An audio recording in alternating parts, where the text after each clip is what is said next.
The stars shone brightly against the darkness of space as Captain Lisa Morgan stood on the bridge of her ship, the UES Horizon. Earth was just a small blue dot from this distance. The year was 2157, and humanity had spread through the solar system, with colonies on Mars and research bases on Europa and Titan. Lisa checked her uniform one last time. As the leader of this diplomatic mission, she needed to look perfect. Today, they would meet with representatives from the Jupiter colonies to discuss new trade routes. "Captain, we're picking up something strange," said Jack, her sensor officer. His voice shook slightly. "Multiple objects entering the solar system. They're huge." Lisa turned to the main screen. "Show me."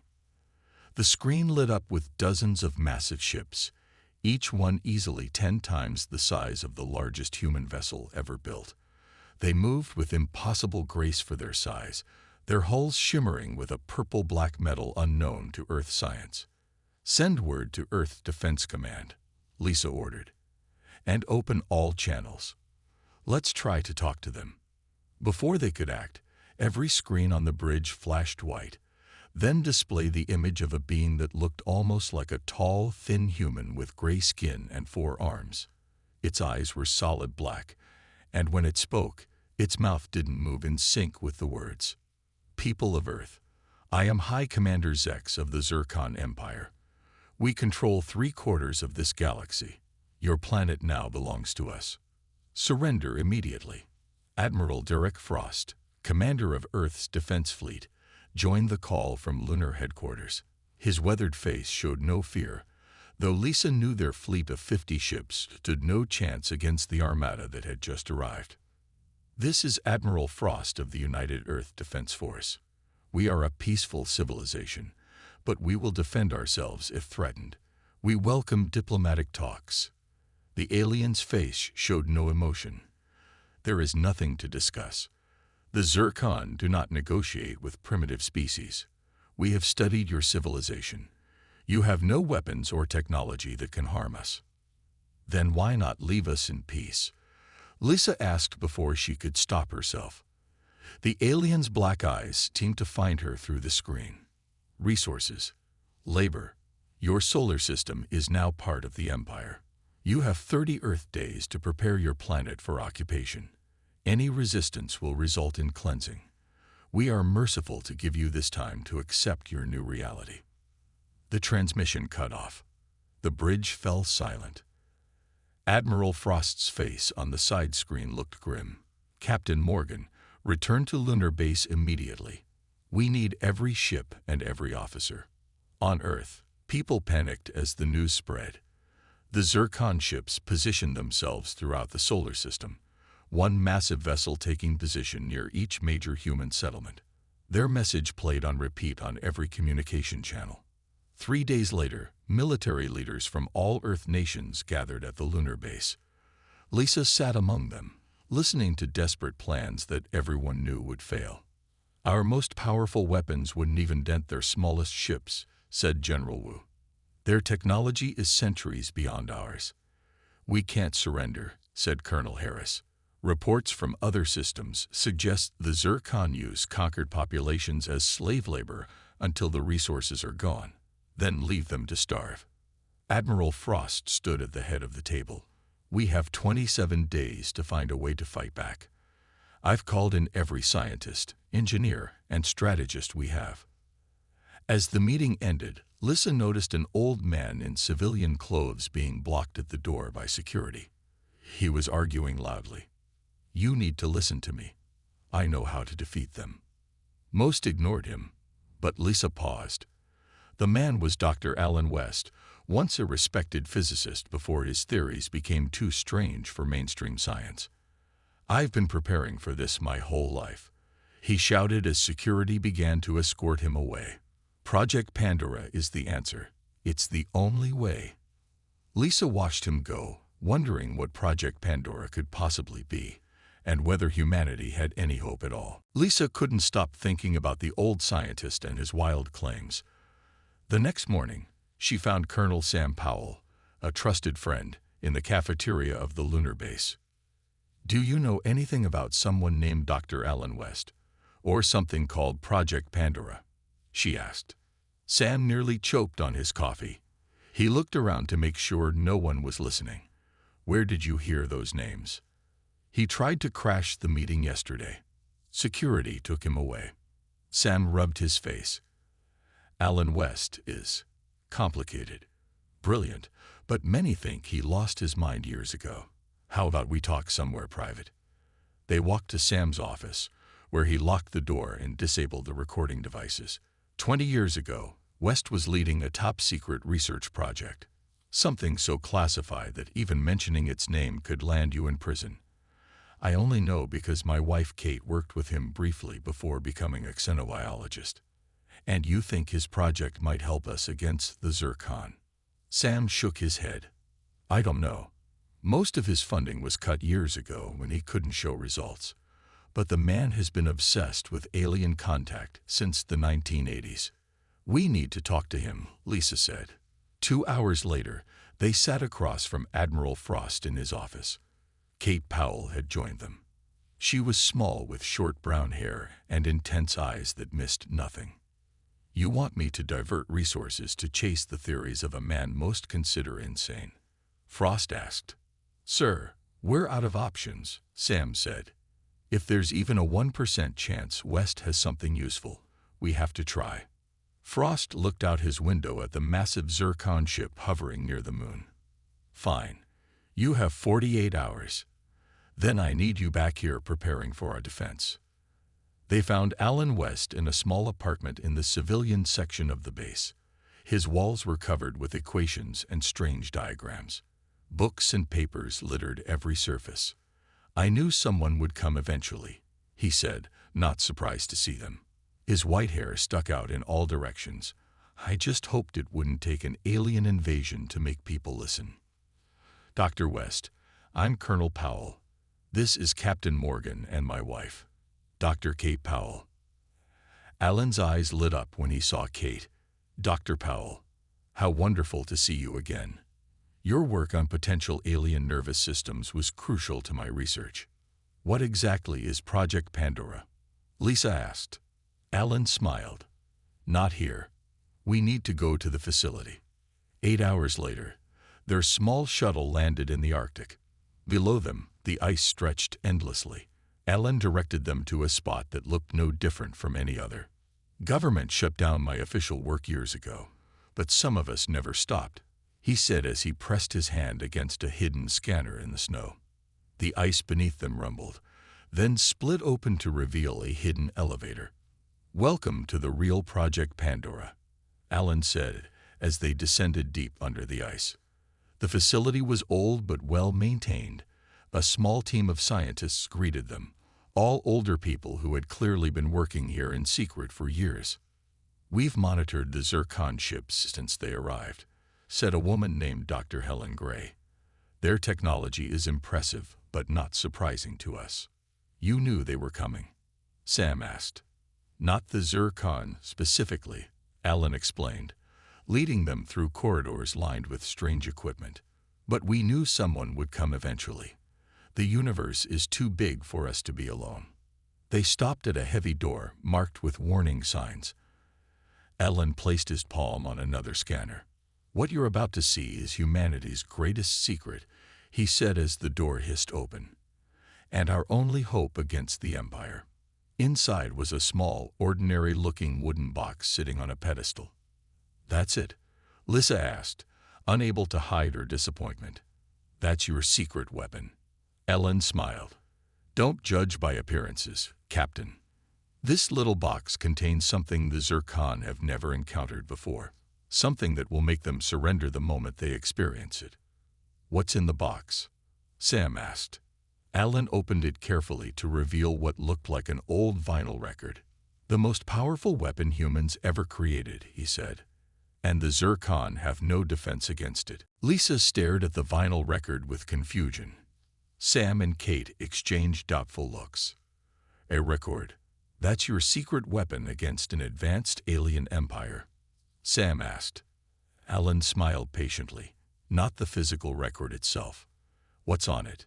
Music, Colonel, human music. You think we can defeat the Zircon with a song? Lisa couldn't hide her disappointment. Not just any song, Alan said. He carefully lifted the record. In 1977, a small research team discovered something unusual. They were studying how different sounds affect brain activity. During one test, they captured a weak signal from space. What we now know was a Zircon scout ship passing through our solar system. He led them to another room with screens showing data and brain scans. The scout ship left quickly, but not before sending a short transmission. When our researchers played music near the signal receiver, the transmission pattern changed dramatically. Dr. Helen pressed a button, and a strange alien sound filled the room. It was like metal scraping against metal, with odd clicks and hums. This is what Zircon communication sounds like, Alan explained. Now listen to what happened when they were exposed to this. Helen played another recording. This time, they heard a few notes of classical music followed by the alien sounds becoming erratic and disorganized. The Zircon have evolved without anything we would recognize as music, Kate said suddenly, her eyes wide with understanding. Their nervous systems have no defense against it. Exactly. Ellen pointed at Kate excitedly. Your research on theoretical alien physiology helped us confirm it. Their audio receptors are much more sensitive than ours, and they process sound differently.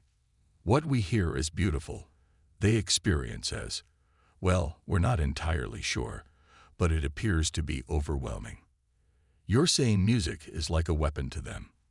Lisa asked, beginning to understand. More like an overwhelming drug, Helen said. It floods their neural pathways with sensations they've never experienced.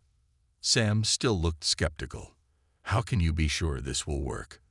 These recordings are decades old. Alan's eyes lit up. Because we have one.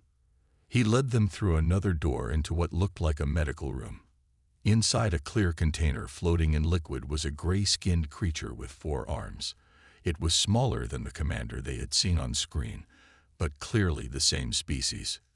A Zircon scout, Alan explained. Their small ships have been visiting Earth for centuries. This one crashed in 1999. The pilot survived. You've kept it alive all this time? Kate asked, moving closer to study the alien. In stasis, we revive it occasionally for tests. Alen approached a control panel. Would you like a demonstration? After they nodded, Alan pressed a button. The liquid drained from the container, and the alien's eyes slowly opened. It can't see or hear us right now, Helen explained. The container blocks all sound and creates a one-way visual barrier. Alan pressed another button. I'm going to play a simple melody. He selected a file labeled Mozart, Ein klein Nacht Musik. As the first notes played, they watched the alien's reaction on a monitor. The effect was immediate and shocking. The Zircon's eyes widened. Its body tensed, then began to shake. Its 4 hands pressed against its head as if in pain. But then something unexpected happened. The alien's posture relaxed, and it began to sway slightly with the music. Is it enjoying it? Lisa asked in disbelief. We think their initial reaction is shock. Their brains have no framework for processing these sounds, Alan explained. But they quickly become, addicted is the best word. Their brains release chemicals similar to our dopamine and serotonin, but in massive amounts. So music doesn't hurt them, Sam said. It, what? Intoxicates them. Essentially, yes, Helen nodded. And the more complex the music, the stronger the effect. Classical, jazz, rock, anything with layers and emotion. Alan turned off the music. The alien appeared dazed, then began making gestures toward the speakers. It wants more, Kate whispered. It's asking for more. Lisa looked at the alien, then back at the record. You believe this can stop an entire empire? Ellen smiled. Captain, this isn't just a weapon. It's a revolution they have no defense against. The return trip to the lunar base was quiet. Each person was lost in their own thoughts about what they had seen. Lisa kept replaying the image of the alien swaying to Mozart's music. It seemed too simple, too easy. Admiral Frost waited for them in the main conference room. His face showed the strain of sleepless nights spent planning a defense that had no hope of success. "Well?" he asked as they entered. Lisa nodded to Alan, who stepped forward with his wooden box. "Sir, we have something. It's not what anyone expected, but we believe it will work." Over the next hour, they showed the Admiral the data, the videos of the captured Zircon, and explained the theory. When they finished, Frost sat silently for a long moment. "Music," he finally said. "Our last hope against an advanced empire it is. Music." "Yes, sir," Sam confirmed. "Dr. West's research is solid. The Zircon have no defense against it." Frost rubbed his forehead. "How do we deliver this weapon? We can't exactly invite their fleet to a concert." "We need to get onto their main ship," Alan said. "We need to broadcast music directly into their communication systems. Their ships are all connected. If we can feed music into their central network, it will reach every Zircon in the fleet. Infiltrate their flagship." Frost laughed without humor. "That's suicide." "Maybe not," Lisa said, an idea forming. "Their ships have been scanning ours. They've been studying our technology. What if we let them capture one of our smaller vessels? One with volunteers on board?" Kate nodded, catching on. "They'd take the ship and crew into their main hangar for study. We could hide the music devices on board."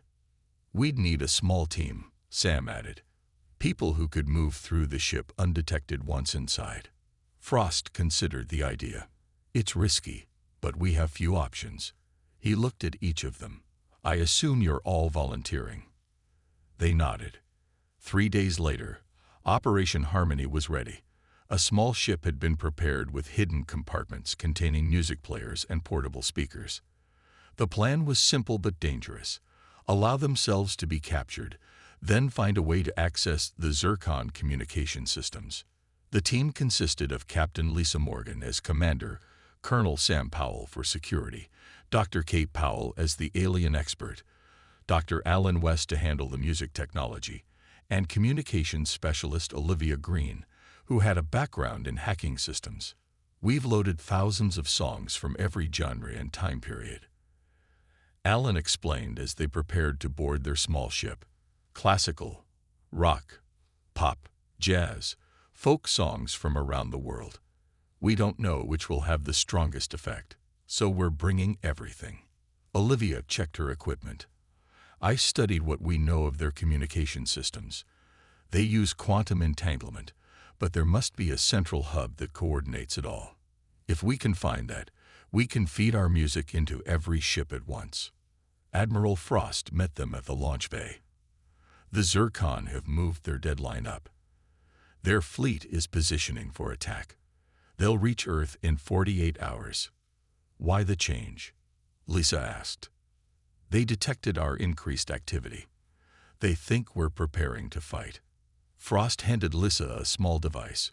"This is a last resort. If you're captured and can't complete the mission, activate it. It's a quantum beacon that will signal our fleet to attack with everything we have." "It would be a suicide run," Sam said. Frost nodded grimly. "Better to go down fighting than surrender to slavery." They boarded their ship, the UES Melody. It was small, fast, and perfect for their mission. As the bay doors opened, Lisa took one last look at the Earth hanging in space. "Ready, everyone?" she asked. "As ready as anyone can be to face an alien empire with a playlist," Sam joked, but his eyes were serious. Lisa smiled tightly. "Then let's go make some noise." The Melody launched toward the massive Zircon flagship. Their fate, and possibly Earth's, now rested on the strange power of human music. The Melody drifted toward the massive Zircon flagship, looking damaged and powerless. Inside, the crew waited in tense silence. "Their scanners are active," Olivia whispered, watching her screen. "They're examining us. Everyone remember the plan. Lisa said. Act scared but not hostile. We need them to bring us aboard, not destroy us. A bright light suddenly surrounded their ship. The Melody shuddered as an invisible force pulled them toward the enormous alien vessel. Tractor beam, Alan said, just as we hoped. Sam checked his hidden weapon. Once we're inside, we have maybe 2 hours before they realize we're not just scared humans. The Melody was pulled into a vast hangar bay. Through the viewports, they saw hundreds of Zircon ships of various sizes. Alien figures moved about, all tall and gray with 4 arms. Here we go, Lisa said as the outer door of their ship was forced open. 4 armed Zircon soldiers entered, their black eyes scanning the humans. They spoke in clicking sounds, then motioned with their weapons for the humans to follow. The team was led through winding corridors. Kate whispered observations about the aliens as they walked. Notice their ear structures, much larger hearing range than ours, and those vibration sensors on their necks. They literally feel sound waves. They were brought to a large room filled with strange equipment. A taller Zircon entered, wearing an ornate uniform. I am Sub-Commander Vax, he said, his mouth moving out of sync with the words. You are the first humans to willingly approach our ships. Explain. Lisa stepped forward. We are scientists. We wanted to speak with your leaders before the fighting starts, to understand why this has to happen. Vax studied them. Your species is primitive, but not unintelligent. Your acceptance of your place would make the transition easier. While Lisa kept Vax talking, Alan and Olivia carefully studied the room, looking for connection points to the ship's systems. Sam positioned himself near the door, watching the guards. Would it be possible to see more of your ship? Kate asked innocently. As scientists, we're fascinated by your technology. Vax seemed to consider this. Your curiosity will not save your planet, but it is refreshing compared to the usual fear. He turned to the guards. Take them to Observation Deck 3. Let them see our fleet preparing for the cleansing. This was better than they had hoped. As they were led through more corridors, Olivia whispered, I saw communication nodes in that room. They're marked with purple light. If we can find the main hub. A group of Zircon appeared around a corner. Their uniforms were different, more elaborate. One wore a headdress of metal that seemed to glow. High Command, Kate whispered. The one with the headdress must be important. Their guards stopped and bowed as the officials passed. The humans copied the gesture, but Sam used the moment to study a nearby map on the wall. Communication Center, he whispered. 2 levels up, North Quadrant.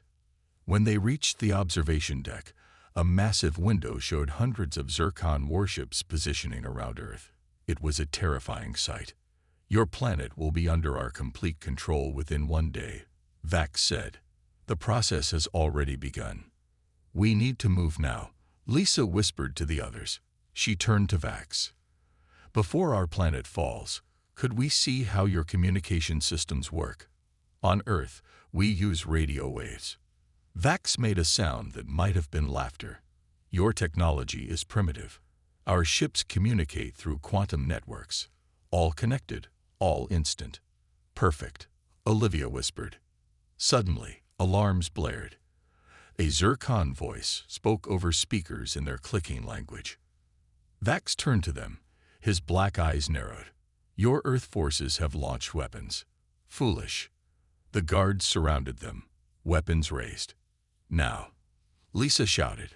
Sam knocked down 2 guards while Kate sprayed a sedative gash she had hidden in her sleeve. Olivia pulled out a small device and pressed it to the wall. What is that? A guard demanded, pointing his weapon at her. In desperation, Olivia activated the small music player in her pocket. The first song that played was an old Earth hit, Never Gonna Give You Up by Rick Astley. The effect was immediate. The Zircon guards froze, their weapons dropping to the floor as they clutched their heads. The humans stared in amazement as the Zircon guards writhed on the floor. Vax was on his knees, all 4 hands pressed against the sides of his head. It works, Alan shouted over the music, just like with our test subject. Lisa pointed to the door. "We need to move, now, to the communication center." They ran through the corridors, following Sam's memory of the map. Behind them, they could hear alarms and confused alien voices. Whenever Zircon soldiers appeared, Olivia would play a short burst of music from her device, sending them into confusion. Different songs seemed to have different effects, Kate observed as they ran. That classical piece made them freeze, but the pop song made them collapse. "File that away for later," Lisa said, "if we survive." They reached a large sealed door marked with symbols that matched what Sam had seen on the map. "This is it," he said. "The communication hub." The door was locked with an alien security system. Olivia studied it for a moment, then pulled out her hacking device. "Cover me," she said, connecting wires to the panel. "This will take a minute." Sam and Lisa positioned themselves at both ends of the corridor, weapons ready. Alan and Kate huddled near Olivia, ready with the music players. "More coming," Sam called out, seeing the group of Zircon soldiers rushing toward them. Lisa fired her weapon, not to kill but to slow them down. "Hurry, Olivia." Almost there, Olivia's fingers flew over her device. Got it. The door slid open, revealing a vast room filled with glowing equipment. In the center was a column of light that pulsed with energy. "That must be the quantum communication hub," Alan said. "It connects all their ships." They rushed inside, sealing the door behind them. Two Zircon technicians turned in surprise, but before they could react, Kate played a burst of jazz music. The aliens stumbled backward, disoriented by the sounds. "How long do we have?" Lisa asked, securing the technicians with restraints. "Minutes at most," Sam replied, barricading the door. "They'll override the lock soon." Ellen and Olivia went straight to the central controls, connecting their devices to the alien technology. "Their system is complex," Olivia said, working quickly, "but the principles are similar to ours. They're just bigger." Alan opened his case, revealing dozens of small data drives. Each one contains thousands of songs from Earth, every genre, every period of human music. "Which one should we use?" Lisa asked. Alan smiled. "All of them, but we'll start with something special." He selected a drive labeled "Greatest Hits of All Time." Outside, they could hear pounding on the door. The barricade wouldn't hold much longer. "Whatever you're doing, do it fast," Sam called. Olivia found the connection point and nodded to Alan. "Ready." Alan plugged in the drive. "Now we just need to." The door exploded inward. Pieces of the barricade flew across the room. Zircon soldiers poured through the opening, weapons aimed at the humans. "Stop," commanded a voice. The soldiers parted to reveal a tall Zircon wearing an elaborate uniform and crown-like headdress. "High Commander Zex," Kate whispered. "Your attempt is brave but futile," Zex said. "Surrender now, and your deaths will be quick." Lisa stepped forward, placing herself between her crew and the aliens. "We're not here to fight. We're here to share something with you." Zex tilted his head.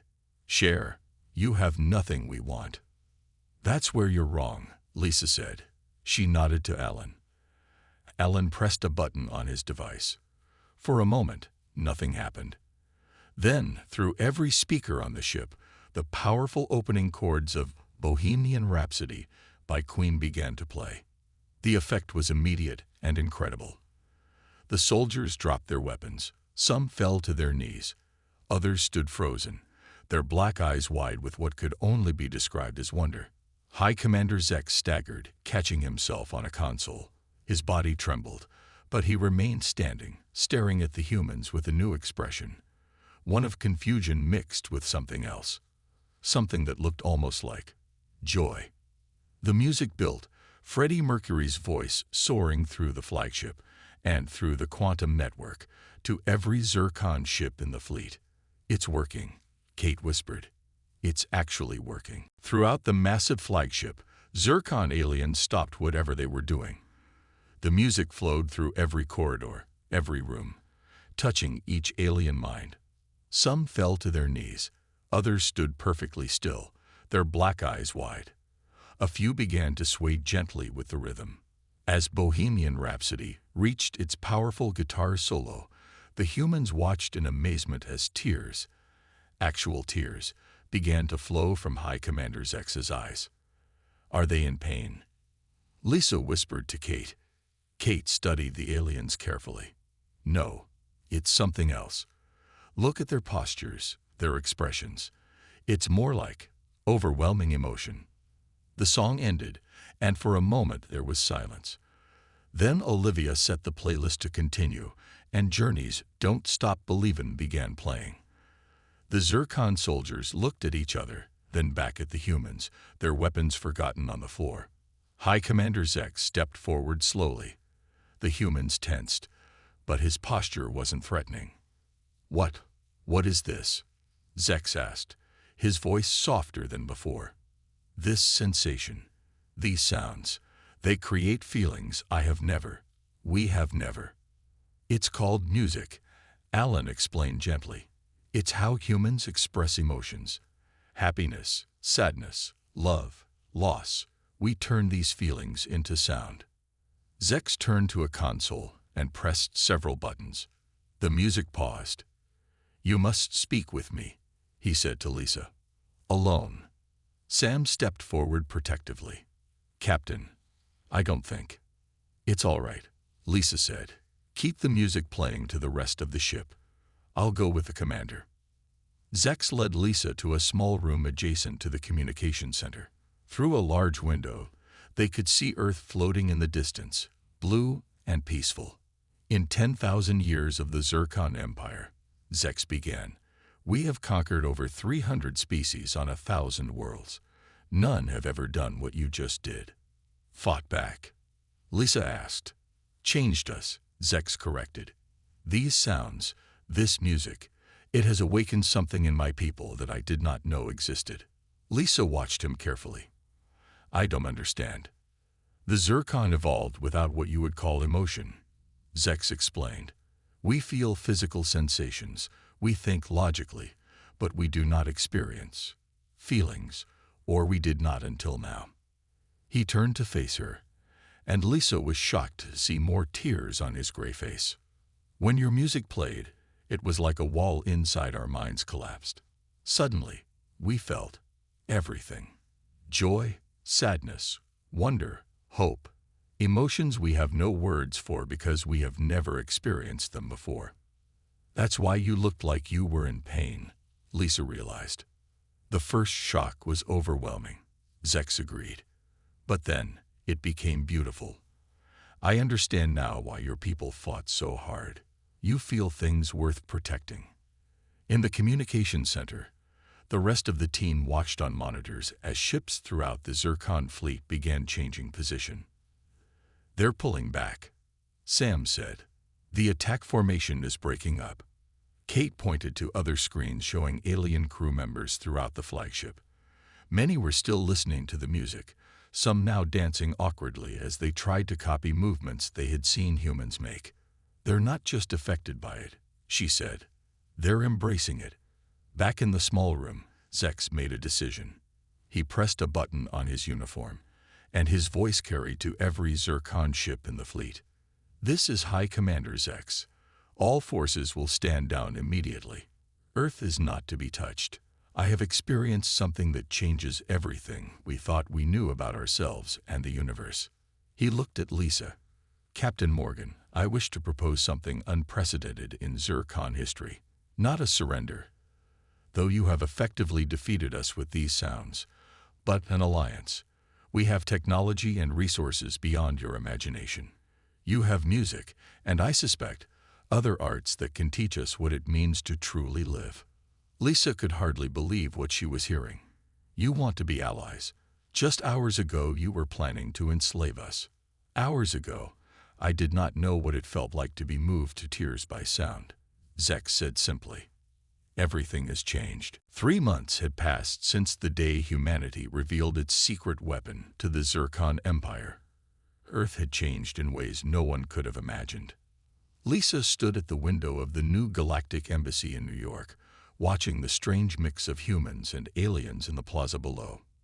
Zircon diplomats walked among Earth citizens, their tall gray bodies now a common sight in major cities around the world. "Captain Morgan," a familiar voice called. She turned to see Admiral Frost approaching with a smile. Or should I say Ambassador Morgan now? Lisa smiled.